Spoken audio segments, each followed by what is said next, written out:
Hello everyone, welcome back to the channel. और इस video के हेल्प से मैं अपने स्टॉक मार्केट के कोर्स के करिकुलम को एक डिटेल में समझाने वाला हूँ। हम कौन कौन से टॉपिक्स को कोर्स में कवर करते हैं, किस ऑर्डर में कवर करते हैं, कौन कौन से ऑप्शन की स्ट्रेटेजी को कवर करते हैं, ये सारी चीज़ें इन डिटेल में हम डिस्कशन करने वाले हैं। ऑल राइट, आगे बढ़ने से पहले अगर आप इस चैनल पर नए हैं तो please make sure to subscribe this channel so that मैं इस कोर्स के बारे में जो भी टॉपिक्स के वीडियो मैं बनाऊं वो आप तक मिल सके। अगर आपको कोर्स के बारे में इंक्वायरी करनी है, आप इस नंबर पर अपनी इंक्वायरी कर सकते हैं। और इस कोर्स की ड्यूरेशन जो होती है वो 2 मंथ की होती है। ऑल राइट, अब हम समझते हैं कि हम इस कोर्स में क्या क्या चीज़ें कवर करने वाले हैं। तो देखो, टोटल मिला करके ना 12 चैप्टर है। ठीक है, 12 चैप्टर में से हम पहले कुछ चैप्टर्स में मार्केट के फंडामेंटल चीज़ों को समझते हैं। राइट, लाइक एक्सचेंज की क्या रिक्वायरमेंट पड़ी, डिपॉजिटरी क्या है, डीमेट अकाउंट क्या है, या फिर जो हमारा बेसिक टर्मिनोलॉजी है, इंडेक्स वगैरह कैसे बनते हैं, किस स्टॉक्स का क्या इम्पैक्ट पड़ता है इंडेक्स में, ये सारी चीज़ें जो जो बेसिक बेसिक डिटेल्स होती हैं वो हम कवर करते हैं। अगर मैं आपको अपने नोट्स के बारे में दिखाऊं जो कि हमारा चैप्टर 1 का है, यहाँ पर हमने सबसे पहले इंट्रोडक्शन दिया है कि शेयर मार्केट क्या होता है, लोग इसमें क्यों आते हैं, क्या क्या चीज़ें ढूंढते हैं, ये सारी चीज़ें। फिर हम बात करेंगे थोड़ा सा डीमेट अकाउंट के बारे में, ब्रोकर के बारे में, यानी कि अगर आप एकदम से बिगिनर हो तो आपको एटलीस्ट ये सारी चीज़ों के बारे में पता होना चाहिए। राइट, जिससे आप कोई अगर न्यूज़ देख रहे हो या फिर कोई न्यूज़ पढ़ रहे हो तो अगर आप चीज़ों को बेसिक से नहीं जानोगे तो उस न्यूज़ को कंप्लीटली नहीं समझ पाओगे। तो चीज़ों की स्टार्टिंग इन्हीं पॉइंट से होती है। फिर उसके बाद हम बात करेंगे थोड़ा सा इंडेक्स के बारे में कि इंडेक्स क्या होता है, इसका क्या पर्पज है, और कौन कौन से स्टॉक्स मिलके हमारे निफ्टी 50, बैंक निफ्टी, सेंसेक्स ये सारे बनाते हैं। ये जो मैंने यहाँ पे टेबल बनाई हुई है ये निफ्टी 50 की है। ये टेबल आपको ये बताता है कि कौन से शेयर का वेटेज निफ्टी में कितना परसेंट है। ठीक है, ये जानने के बाद हम ये भी ट्राई करेंगे जानने के लिए कि मान लीजिए कि अगर आईसीआईसीआई बैंक या फिर कोई भी एक पर्टिकुलर स्टॉक जो कि निफ्टी 50 में है, वो अगर 4% या 3% ऊपर या नीचे होता है, या फिर जितना भी परसेंट ऊपर नीचे होता है, उसका इम्पैक्ट निफ्टी पर कितना पड़ता है। राइट, जैसे कि अगर आप ये देख रहे हो तो एक लाइव एग्जांपल है 27 मई का। 27 मई को H D F C bank fall किया था 2.60% से। राइट, और अगर आप H D F C bank का वेटेज देखोगे निफ्टी 50 में, तो ये सबसे हैवी वेट स्टॉक है जो कि निफ्टी में 13.67% की हिस्सेदारी रखता है। तो अगर इस फॉल के कारण निफ्टी में कितना गिरावट आया, निफ्टी कितना पॉइंट लूज किया, ये सारी चीज़ों को जानने के लिए हम एक कैलकुलेशन करते हैं, उसे भी हम इन डिटेल में देखेंगे। ठीक है, तो इस तरीके से आप देख सकते हो कि ये जो मैंने पीडीएफ बनाया हुआ है, ये मैंने एक बहुत ही शानदार तरीके से बनाया हुआ है। राइट, एक एक चीज़ें आपको एक सिंपल लैंग्वेज में लिखी गई हैं, समझाई गई हैं। ऑल राइट, चलते हैं हम अपने करिकुलम की तरफ। तो आप देख सकते हो यहाँ पे, चलते हैं चैप्टर 2 की तरफ। तो चैप्टर 2 में ना हम बेसिक टर्मिनोलॉजी ऑफ ट्रेडिंग को समझेंगे। राइट, कि हम ऑर्डर कैसे प्लेस करते हैं। ठीक है, टाइप्स ऑफ ऑर्डर को समझेंगे कि कितने अलग अलग तरीके के ऑर्डर होते हैं, एसएल क्या होता है, मार्केट एसएल ऑर्डर क्या होता है, या फिर और जो भी टर्मिनोलॉजी होती है जो हमें ट्रेड प्लेस करने के लिए ज़रूरत होती है। ऑर्डर बुक क्या होता है, बिड एंड आस्क प्राइस क्या होता है, एलटीपी क्या होता है, out of the money, in the money, ये सब चीज़ें क्या होती है वो हम अपने चैप्टर 2 में डिस्कशन करेंगे। ऑल राइट, चैप्टर 2 को खत्म करने के बाद अगर हम बात करें चैप्टर 3 के बारे में, तो हम इसमें हम मार्केट के बिहेवियर को समझेंगे।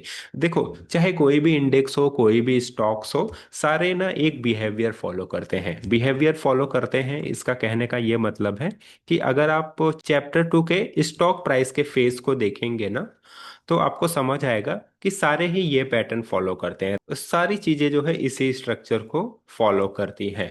उसके बाद अगर मैं आपसे मार्केट ट्रेंड के बारे में बात करूं, तो आप यहाँ पे क्लियरली देख सकते हो कि ये इतने bull market, beer market, up trend, down trend, sideways, ये सब क्या होता है, हम कैसे आइडेंटिफाई करते हैं, इन सारी चीज़ों को हम एक डिटेल में, और यहाँ पर मैंने कुछ एग्जांपल्स भी दिए हैं लाइव चार्ट के, तो हम उनके थ्रू भी समझेंगे।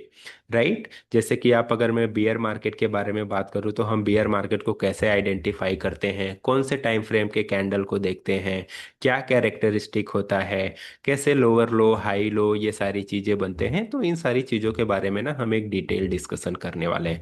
राइट। जैसे अगर आप निफ्टी के करंट मार्केट की बात करोगे तो पहले निफ्टी कुछ इस तरीके से अप ट्रेंड में था, उसके बाद ये वाला स्ट्रक्चर ब्रेक हुआ यहाँ पर, फिर निफ्टी एक डाउन ट्रेंड में फॉल किया, उसके बाद थोड़ा सा करेक्शन आया ऊपर की तरफ। तो ये सारी चीजें ना, ये सारी चीजें आपको हर स्टॉक्स में हर पैटर्न में मिलेगी बेस्ड ऑन द वो किस फेज में है अभी। इसी तरीके से हम कुछ और एग्जांपल्स को देखेंगे, तो ये सारी चीजों के बारे में ना आपको एक इन डिटेल में डिस्कशन होने वाला है हमारे इस कोर्स में। ठीक है। इतनी सारी चीजें जानने के बाद हम स्टार्ट करेंगे जो कि सबसे बेसिक चीज होती है कैंडल स्टिक। राइट। अगर मैं कैंडल स्टिक को आपको इन डिटेल में बताऊं तो कैंडल स्टिक में हमारा कुछ इस तरीके से है कि हम पहले सिंगल स्टिक कैंडल के बारे में देखेंगे, जैसे कि मोरोबुजो हो गया, हैमर हो गया, डोजी हो गया। इस कैंडल को कैसे हम आइडेंटिफाई करें, इसके पीछे की क्या साइकोलॉजी होती है, चार्ट पैटर्न में ये कहाँ अपीयर करते हैं, ये सारी चीजों को हम इन डिटेल में देखने वाले हैं। चलो मैं आपको कैंडल स्टिक के अपने नोट्स भी दिखाता हूँ। राइट। तो आई थिंक यहाँ पर है वो। और आप कैंडल स्टिक सेगमेंट में, ठीक है, और आप कैंडल स्टिक सेगमेंट में अगर देखेंगे तो हम कुछ इस तरीके से पहले कैंडल का स्ट्रक्चर क्या होता है, कैंडल का टाइप क्या होता है, इन सारी चीजों के बारे में मैंने एक एक करके सारी चीजें लिखी हुई है। राइट। जैसे अगर मैं डोजी कैंडल की बात करूं तो types of doji, standard doji, long leg doji, सब अलग अलग चीजें हैं, सबके अलग अलग इंपॉर्टेंस है, सबके अलग अलग अपीयरेंस है। ठीक।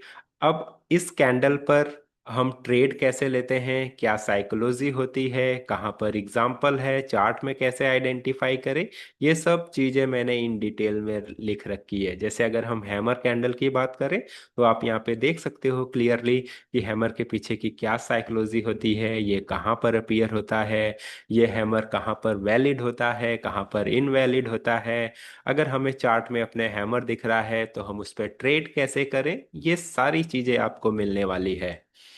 ठीक है। इसी तरीके से बाकी कैंडल स्टिक के बारे में भी हम समझेंगे। फिर आते हैं हम अपने डबल स्टिक कैंडल पर, यानी कि दो कैंडल को मिलाकर एक पैटर्न बनता है, उसके बारे में समझेंगे, जैसे कि bullish engulfing, bearish engulfing, piercing candle, harami candle, dark cloud, tweezer top और बॉटम, ये सारी चीजों को हम डबल स्टिक कैंडल में देखेंगे। फिर बात करें कैंडल स्टिक, फिर बात, ठीक है, फिर बात करें ट्रिपल स्टिक कैंडल के बारे में, तो मॉर्निंग स्टार, इवनिंग स्टार, देखो ये सब ना स्टैंडर्ड कैंडल स्टिक पैटर्न है। राइट। तो अगर आप मार्केट में न्यू हो, बिगिनर्स हो, तो ये सारी चीजें आपको पता ही होनी चाहिए, वरना आप ट्रेड किस बेसिस पे लोगे, किस लॉजिक पे लोगे। ठीक है। कैंडल स्टिक कवर करने के बाद हम सपोर्ट और रेजिस्टेंस देखेंगे, सपोर्ट और रेजिस्टेंस कैसे ड्रॉ करें। अच्छा, सपोर्ट और रेजिस्टेंस में भी ना हम चार पांच तरीके के देखेंगे, जैसे कि swing based support and resistance, कुछ इस तरीके का, जो स्विंग बेस होता है, लोअर लो लोअर हाई इस तरीके का। फिर zone based support and resistance, कई बार क्या होता है ना कि हमें एक लाइन से काम नहीं चलता है, ठीक है, तो हम एक जोन ड्रॉ कर देते हैं कि बॉस ये वाला जो जोन है ये एज ए सपोर्ट होगा और ये वाला जोन जो है वो एज ए रेजिस्टेंस होगा। तो इस तरीके की भी चीजें हम देखेंगे। Then we have a trend line support and resistance like this और दिस। Then we have breakout, then we have role reversal. Role reversal यानी कि कोई स्टॉक अगर डाउन ट्रेंड में है तो ये यहाँ से इस तरीके से अप ट्रेंड में हो रहा है, तो यहाँ पर हमारा एक रोल रिवर्सल हो रहा है जब इसका प्रीवियस स्विंग हाई ब्रिक का ब्रेकआउट होता है। राइट। तो इन सब तरह की चीजों को हम एग्जाम्पल के थ्रू चार्ट के माध्यम से समझने वाले हैं। फिर आता है हमारा चैप्टर 6, जिसमें हम चार्ट पैटर्न के बारे में बात करते हैं और इस पर हम किस तरीके से ट्रेड वगैरह लेते हैं ये भी हम डिस्कस करेंगे। तो आपको इतने सारे चार्ट पैटर्न मिलने वाले हैं सीखने के लिए। देखो यार, आप अगर आप कैंडल स्टिक जो मैंने यहाँ पे नोट किया हुआ है, single double triple support resistance और चार्ट पैटर्न, अगर आप इतनी चीजें सीख जाते हो जो कि हम हार्डली 3 to 4 वीक में कवर कर लेंगे, ठीक है, उसके बाद ना आप अपने हिसाब से अपने आप खुद स्विंग ट्रेडिंग कर सकते हो। राइट। इन सारी चीजों को आप किसी भी स्टॉक्स में ढूंढ के अपने आप ट्रेड प्लेस कर सकते हो। फिर उसके बाद हम थोड़ा सा इंडिकेटर के बारे में जानेंगे चैप्टर 7, क्योंकि अब हमें ट्रेड प्लेस करना है। हमने बहुत सारी चीज़ों को जान लिया है। हमने अभी तक क्या क्या जाना है, हमने अभी मार्केट का स्ट्रक्चर जाना है। ठीक है, ये सबसे पहले हम आइडेंटिफाई करते हैं कि मार्केट किस स्ट्रक्चर में है। उसके बाद हमने कैंडल को जाना है। कैंडल के बाद हमने जो है पैटर्न को जाना है। ठीक है, पैटर्न के बाद हमने कंफर्मेशन के लिए इंडिकेटर को समझेंगे, और इतनी सारी चीजों को करने के बाद हम यहाँ पर ट्रेड करना सीखेंगे। वो भी कौन सा ट्रेड अभी सीखेंगे हम?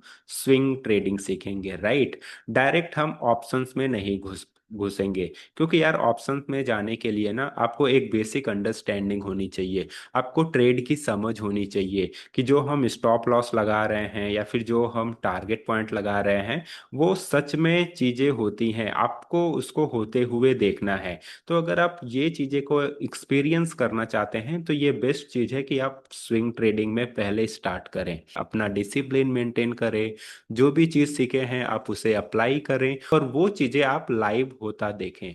जब आप खुद से ट्रेड ढूंढोगे स्विंग ट्रेडिंग में जो भी आपने सीखा है और उससे लाइव कंटिन्यू करोगे, तो आपको थोड़ा धीरे धीरे बिलीव होगा, धीरे धीरे आपको कॉन्फिडेंस आएगा कि नहीं, जो चीजें हमने सीखी हैं वो रियल में वर्क करती हैं। उसके बाद जब आप इन चीजों को अच्छी तरीके से सीख लेंगे, फिर हम ऑप्शन ट्रेडिंग को सीखेंगे इंड में। देखो, जैसे कि जो हमारा चैप्टर नंबर 8 है वो इसी के बारे में है कि how to convert your analysis into trade, right. तो हम बेसिकली यहाँ पर स्विंग ट्रेडिंग की बात करने वाले हैं। तो स्विंग ट्रेडिंग करने के लिए हमें कौन कौन सी चीज़ों की ज़रूरत होती है एज अ बिगनर, क्या क्या चीज़ें देखकर हम एक स्विंग ट्रेडिंग प्लेस करते हैं, उसके बारे में डिटेल्स में डिस्कशन होगा। जैसे कि स्टॉक्स का सिलेक्शन कैसे करें, टाइम फ्रेम का सिलेक्शन कैसे करें, इंट्री एग्जिट कैसे प्लान करें, कहाँ पर एसएल प्लेस करें, ठीक है, हम अपने रिस्क को कैसे मैनेज करें और साइकोलॉजी को कैसे मैनेज करें। देखो, जो ये साइकोलॉजी वाला बात है ना, ये सबसे बड़ा यहीं पर ही डेवलप होता है, राइट। इसकी जो बेसिक अंडरस्टैंडिंग स्टार्ट होती है वो यहीं से स्टार्ट होती है। जनरली लोग क्या करते हैं कि डायरेक्ट ऑप्शन में घुस जाते हैं। ठीक है, डायरेक्ट वो ऑप्शंस में घुस जाते हैं, और ऑप्शन में चीजें ना बहुत तेजी से होती है, राइट। वहां पे बहुत मोमेंटम होते हैं, तो वहां पे आप चीजें सीख नहीं पाते हो, फिर लॉस करते हो और कहते हो कि नहीं यार, ट्रेडिंग ऐसे ही होता है, चीजें ऐसी ही होती हैं, और वो फिर आपका एक आदत में बन जाता है, और साइकोलॉजी को फिर डेवलप करने में आपको बहुत दिक्कत होती है। लेकिन जब आप एक सिस्टमेटिक तरीके से चलोगे, सिस्टमेटिक तरीके से चीजों को फॉलो करोगे, तो आपको साइकोलॉजी बिल्ड करने में दिक्कत नहीं होगी। तो इसीलिए मैंने यहीं पर ही स्विंग ट्रेड जब आप लोगे तो वहीं पर ही मैंने साइकोलॉजी को इंट्रोड्यूस किया हुआ है। तो हम ये सीखेंगे। उसके बाद मेंटेन स्टॉक जर्नल, कि आपने जो भी ट्रेड लिया हो, जिस भी लॉजिक पे ट्रेड लिया हो, आप उसका एक रिकॉर्ड रखिए, ताकि जब आप 10-12 ट्रेड ले लो तो आपको पता चले कि मैंने कौन से ट्रेड लिए हैं, किस में मेरी गलती हुई है, किस में मेरे टारगेट हिट हुए हैं, किस में मेरे एसएल गए हैं। ये सारी चीजों को जब आप एक जगह रिकॉर्ड में लिख के रखोगे ना, तब आप जब उसमें 10-12 ट्रेड ले लोगे, फिर आप इसे एक बार में देखोगे तो यहाँ से आपको चीजें कुछ क्लियर होती नजर आएंगी, राइट। अपने गलतियों से आप सीखोगे जब आप उसका रिकॉर्ड रखोगे। इसके बाद आता है हमारा मनी मैनेजमेंट, यानी कि position sizing, capital allocation, draw down management, ये सारी चीजें। क्योंकि यार देखो, आप कोई भी स्ट्रेटजी फॉलो करो, आप कोई भी ट्रेड लो, सारे सारे स्ट्रेटजी सारे ट्रेड में एक ड्रॉ डाउन फेज आता है। ठीक है, तो ड्रॉ डाउन फेज को हम कैसे हैंडल करें, इस फेज को हम कैसे टैकल करें, यहाँ पर कौन सी चीजें ध्यान में रखनी होती है, क्या करना होता है, हम थोड़ा सा उसके बारे में भी डिस्कशन करेंगे। फिर हम आते हैं अपने ऑप्शन ट्रेडिंग पे, जो कि एक हॉट टॉपिक है। तो हम सबसे पहले इंट्रोडक्शन, देन कॉल पुट क्या होता है, ऑप्शंस चेन क्या होते हैं, पे ऑफ ग्राफ क्या होता है, ये सारी चीजें थोड़ी सी एडवांस होने वाली हैं। ग्रीक्स क्या होते हैं, आईवी क्या होती है, इसका क्या रोल है, इन सारी चीजों को समझने वाले हैं, और हम सारी चीजें इसी तरीके से एक एक करके समझेंगे। जैसे कि अगर मैं आपको ऑप्शन ट्रेडिंग का नोट्स दिखाऊं अपने ऑप्शन स्ट्रेटजीज का, तो आपको समझ आएगा कि नहीं, मैंने यहाँ पे एक सारे स्ट्रेटजी को, क्या मार्केट व्यू रहेगा तो हम कौन से स्ट्रेटजी करेंगे, क्या ब्रेक इवन है, क्या मैक्स प्रॉफिट है, ठीक है, कितना ब्रेक इवन है, कितना मैक्स प्रॉफिट मैक्स लॉस है, क्या सब चीजें हैं, उसका आईवी क्या है, ये सब चीजों को एक डिटेल में डिस्कशन करने वाले हैं। जैसे कि यहाँ पे आप देख सकते हो कि मैंने स्क्रीनशॉट भी लिए हुए हैं ट्रेड वगैरह की। ठीक है, तो यहाँ पर क्या ब्रेक इवन आ रहा है, इसका maximum loss, maximum profit, probability, ये स्ट्राइक प्राइस कैसे इसका सिलेक्शन किया, ये ग्राफ क्या कहना चाह रहा है, सब चीजों को इन डिटेल में समझेंगे और सारी स्ट्रेटजीज के लिए। अगर मैं स्ट्रेटजीज का बात करूं तो हम कुछ ये जो हमारी फेमस स्ट्रेटजीज हैं, like straddle, strangle, spread, generally इसे लोग एक्चुअली सारे ही चीज को हम हेजिंग के नाम से जानते हैं, जो कि आज मार्केट में होता है ना, हेजिंग, हेजिंग सीखना है, हेजिंग सीखना है। उसका जो सही टर्म्स है वो है स्प्रेड बनाकर ट्रेड करना। ठीक, तो हम ये सारी चीजों को सीखने वाले हैं, आयरन कंडोर, बटरफ्लाई। उसके बाद हम कुछ हिडन जम्प सीखेंगे, यानी कि अपनी स्ट्रेटजी जो मैं फॉलो करता हूँ इंट्राडे और पोजिशनल ट्रेड के लिए। यहाँ पर मैं आपको कुछ ऑप्शंस ट्रेडिंग के स्ट्रेटजीज बताऊंगा। उसके बाद में कुछ आपको आईपीओ के स्टॉक में कैसे हम ट्रेड करें, आईपीओ की स्ट्रेटजी बताऊंगा। उसके बाद में आपको एक बीटीएसटी की स्ट्रेटजी बताऊंगा। ये सारी चीजें हम इस हिडन जम्प्स में देखने वाले हैं।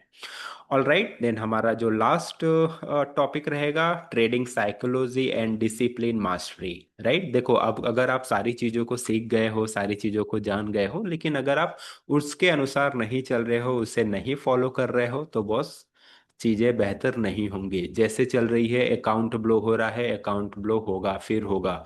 जब तक आप चीजों को सिस्टमेटिक तरीके से नहीं करोगे, और कैसे सिस्टमेटिक तरीके से करोगे, जब आप सिस्टमेटिक तरीके से पढ़ रहे हो, उसे उसे फॉलो कर रहे हो, तब आप जाके धीरे धीरे साइकोलॉजी बिल्ड होगी, धीरे धीरे डिसिप्लिन बिल्ड होगी।